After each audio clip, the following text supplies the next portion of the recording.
dan Pak Dandi dan Pak PJ melakukan peletakan batu pertama. Target kita untuk penyelesaian musola ini kurang lebih 1 bulan, namun karena akses jalannya tidak mendukung, tidak memungkinkan,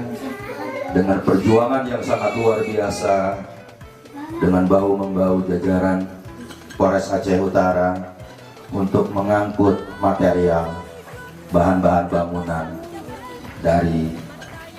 Aceh Utara Loksukon sampai ke sini tidaklah mudah karena akses jalan yang sangat susah, naik motor pun susah, naik mobil pun susah, jadi diangkutnya pakai jonder, ditambah lagi cuaca yang kurang mendukung. Tapi alhamdulillah dengan waktu kurang lebih 5 bulan,